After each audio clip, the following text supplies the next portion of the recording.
waxaanoo farxada waan uga mahadnaqayaa sidaanu ku heshiinay ay ku qoran halkan in annaguna aanu u ogolaano 20 kilomitir oo badda ah iyaguna markaaba ay na aqoonsadaan baddana waa kareysanaynaa berigana waa kareysanaynaa cirkana waa kareysanaynaa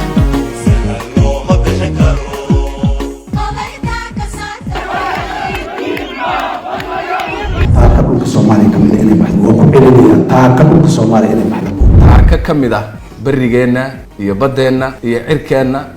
laguna soo badda Soomaaliyeedna aqbali mayso in taako iyo cidi kamid ah dhulka Soomaaliyeed la qaato taaka saas farta inta la saarano ma ogolin taaka kamid ah badayda aqoonsi ku doori maayo taaka kamid ah badeena ma doonin in Itoobiya qaato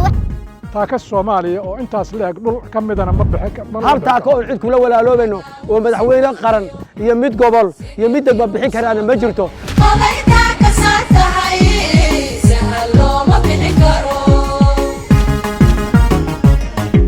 musabbixi dhul idin ma sii karo mid kale oo ka dambeeyana idin ma sii karo mid ka horeeyna idin ma soo siin waqti badan iyo idin kaga dhumo qarniga 22aad dhul lama kala boobi karo waliba annagoo Afrika ama kala boobi karno taaka kamid ah barigeena iyo badeena iyo cirkeena laguna soo xadgudbi karo waji kasta oo sharci ah ayaana ku difaacayna badda Soomaaliya ma aha neef xoolo ah oo qof suuq geysanaya ma aha badda Soomaaliya way ka culus tahay taas waxaan aad iyo aad uga xumahay shir la leeyahay Addis Ababa ku yeeshay Prime Ministerka Ethiopia Abiy Ahmed iyo madaxweynaha Somaliland Muuse Biixi Cabdi waa wax laga yaqyaqsoodo marna ma suurtoobayso qaraarka dawladda federaalka ee Soomaaliya ee ku aadan xadgudubka dawladda Ethiopia ee gobonnimada Soomaaliya golaha wasiirada ee xukuumadda Jamhuuriyadda Federaalka ee Soomaaliya waxay soo saareen qaraar ku saabsan Ethiopia ee gobonnimada iyo midnimada dhuleed ee Soomaaliya heerkii guddigeena soo jeediyay golaha isugu jira labada aqal waa wada ansixiyeen waana ansax waxa buray si qaanuuni ah u buray afgarashadii Muuse Biixi iyo Abiy Ahmed Addis Ababa ku qoreen waa waxba kama jiraan si qaanuuni ah u buray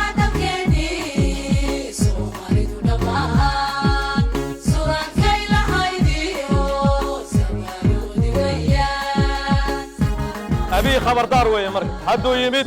ma oga dalkan iyo dadkan waxa kala dhex maray runtii wuu soo qaldamay wuu soo sirmay dalka Soomaaliya iyo dadka Soomaaliyeedna degdeg laguma qabsan karo wuxuu ciidan xooga ku gaari waayeen hadeertaan saxiixa Muuse Biixi suurtagal ma dalka Soomaaliyeed waxa leenahay Abiy waad qaldantay waa soo qaldantay Etoobiyana dhaawac iyo dhiig badan baa ka daadanaya mid kale ha ugu darin ka soo noqo arrintaas shacabka Soomaaliyeed gaar ahaan dhalinyarada leh mustaqbalka Soomaaliya ay ku muujinayaan inaanay raalli ka ahayn oo aanay marnaba aqbalayn inta ka kamid dhulkooda la qaato meeshu ma aha deked waa saldhig ciidan waxa uu bixinaya waa saldhig ciidan yaani lisirin timir laf baa ku jirta diyaar garooba naftiina u diyaariya inaad ciidiina iyo dalkiina iyo dadkiina u hurtaan marnaba aqbali mayno ummadda Soomaaliyeedna aqbali mayso in taako iyo cidi kamid ah dhulka Soomaaliyeed la qaato heshiiska Abiy Ahmed iyo oday kale oo Soomaaliyeed oo xaafadaheena ka tirsan ay rabaan inay badda Soomaaliya ku bixiyaan meel uu ka soconayo lama arko meel uu ka soconayo ma jirto heshiisna ma aha badna laguma bixin karo dhulna laguma bixin karo sharcina ma aha and then courtka hadaa khaladid waa maxay jawaabta uu ku siinayo system error Soma error la soo siiyay marka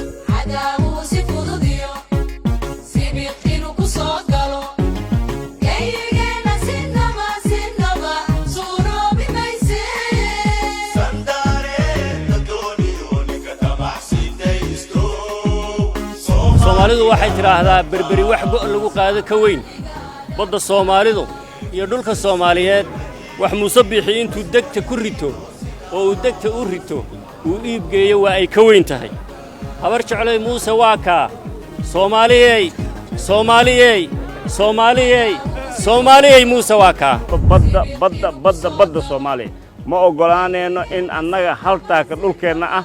si qaab daran lagu qaato inta naftu ku jirta ruux Soomaaliya taaka dhulkeenna ka mid ah lama qaadan karo lama wareejin karo cid kalena ma maamuli karto waana ka dagaalamaynaa haddaynu nahay ummadda Soomaaliyeed in taaka yani dalka Soomaaliya aysan dhacaynin in Ethiopia ama waddan kale ama dad kale ay yani soo damcaan heshiiskaas waa dhac boob iyo duulaan ay dawladda Itoobiya Soomaali ku soo qaaday horena ay ugu soo qaadi jirtay qaanuun caalamina kuma qorna qaanuun Soomaalina kuma qorna in maanta si ula kaca oo indhala'aana oo sharci darra oo ay ku jirto yani bareer iyo awood sheegasho in heshiis nin xukuma gobol ama maxaan ku raahdaa maamul Soomaaliya hoos yimaada ama ka tirsan heshiis lala saxiixdo oo loo qiray sidii dawladda heshiis loola galay horta waxa weeyaan waa u bareerid iyo qorshe kale inaan iska dhicin oo u diyaar garowno bay horta mudan tahay taamir koowaad waan cambaaraynayaa heshiis sheekaasi degan gobolada waqooyi waan iraahdo waxa la xal reebayo ama waxa la dhaxal guurayo waa dadkii dhulkaas degnaa ama xeebta ku deedsanaa dhulkoodii oo dhaxal u ahaa wiilasha ama jiilasha dhalan doona marka waxaan leeyahay arrintan mas'uuliyad gaar ah idinka saaran waajib ah idinka saaran arrintan inaad u soo baxdaan ka dhidhisaan oo diidaan bad iyo berri wax Soomaali ay ka go'do oo ka maaranto oo qof la siin karo ma aha Soomaali wax xidid la siiyo ma aha muuse Somaliland shacab wuxuu wadaay uma soconayso ninkii dhoofku yimid bay geeridu dhigtaa muuse dadkii lahaa Somaliland waa joogaan Soomaali baynu nahay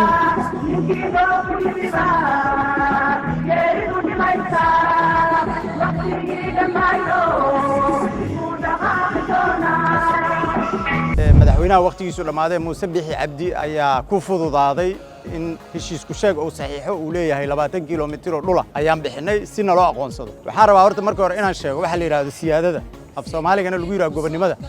horta wax qaybsama ma dhulkaaga intaad qayb bixido qaybna la aqoonsado ma ahan waxaan soo dhaweynayno wax ka dhacay magaalada Addis Ababa waa xadgudub taaka dhulka Soomaaliya cid qaadan kartaa ma jirto 20 kiiloomitir iska daaya taaka dalka Soomaaliya kamid ah cid bixin kartaa ma jirto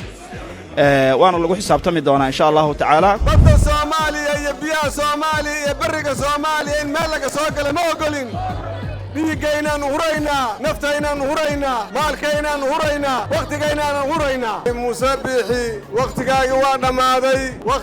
waa dhamaaday da ahaan iyo maamul ahaanba jiilalka Soomaaliyeed ee soo koraayo biyahooda ha iib geysanin ayaan leenahay Abiy Ahmed waxaan leenahay inaad ictiraafkii Soomaalinimada iyo dawladnimadii Soomaaliya inaad dhaawacda ka akhrisamayno mana ka aqbalayno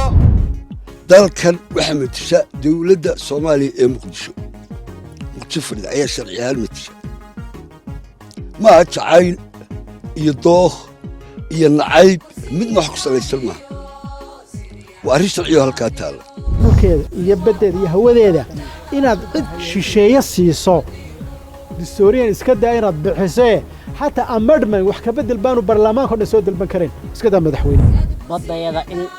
Itoobiya laga iibiyo cidda u fududaysay ee doonaysa in Itoobiya ku wareejiso ayaa dambiilo qaran qayn wadana ah marnaba ma aqbalayno badayada in Itoobiya laga iibiyo Itoobiya dadul isma siin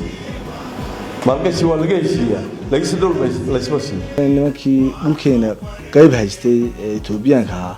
inuu maantana yiraahdo badeeni baan soo fariisanayaa oo 20 kiiloomitir aan ka qaadanay badiyo bariga yeeli maayo ano xil haya ayaan imam maayaan markii aan isla fahmeynay waxaan go'aansaday markaa inaan xilkaas ka dugo oo isqaato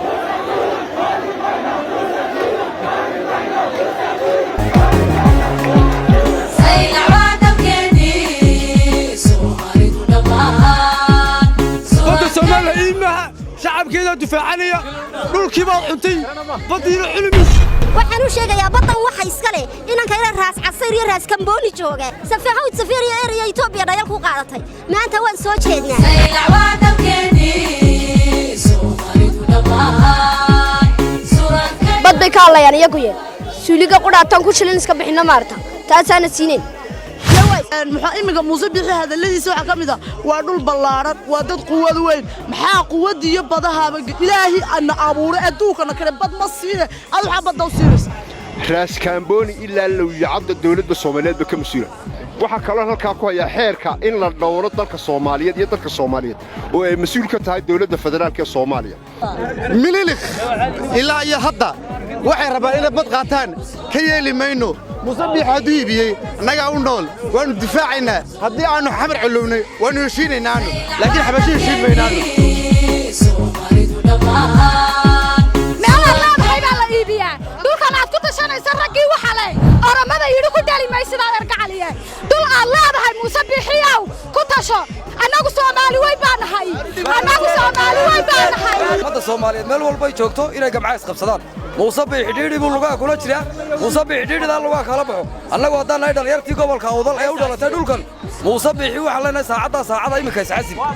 Muuse Bixina waxaan leeyahay haddii diri dhabo lagugu soo dhaweeyay hablaha oramada oo jabhadahay maantana kursi lagu saaray kursigaagii waad qasaarisay rabba ka horeeyay sharaftaadii macawis baad ku gunutay salaamo samaroo wuxuu ku yidhi salaamo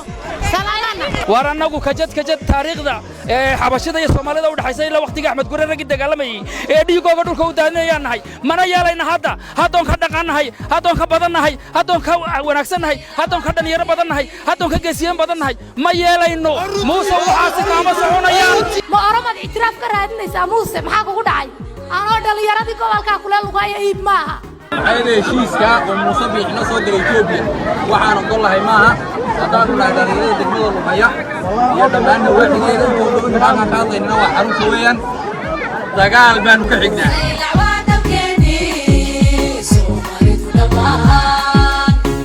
shalay nimankii aan dagaalka la galnay oon ku luga beelnay maanta in la yiraahdo dalkii aan ku luga beelnaa la siinayaa wax dhici kara maaha dhulka Soomaaliyeed iibma kirina ma hal taaka oo dhul Soomaaliyeed lanka kahamiya unigaada usuuna bantiis uuna ma ogolaado doon taaka kamida dhulka Soomaaliyeed haday bad tahay haday bari tahay iyo haday hawada tahayba ma ogolaanayno badeena beec maahan Abi Ahmed waxa ku sheegayna awooyaasheena waxay diideen anagana kaama ogolaanayno badeena kuma ogolaanayno Muuse Bixi waxa shacabka ka xog badan ummadda Soomaaliyeed waa ka xog badan mana ogola wax ka jira ma jiraan qori haddaan weynana dhagaxmaan ku dagaalamay annaga iyo Itoobiya waxa isku wakaay jiraan baddaas waxaanu ka jirnaa dagaal iyo dhimasho ayaanu ka jirnaa annagu Soomaaliland way isqabanay khaasatan reer Puntland waanu ishaynaa ma garatay laakiin ishayntayada waxa nagaga weyn Soomaalinimada Muuse Bixi macnaha wuxuu socdo wuxuu keenay baddi Soomaaliya inuu xaraasho waxaasna wax soconayo laga yeelay ma haddaan nahay shacabka Soomaaliyeed Muuse aniga kuma eedeynayo kulley Soomaaliya dhan ku wada eedeysay badan la bixiyayna nin aan ka soo horjeedin mala dada hadda la celcelinayo ul ay rabaan inay ku soo galaan Hargeysa dhul la isma siiyo hadiyadna la isma siiyo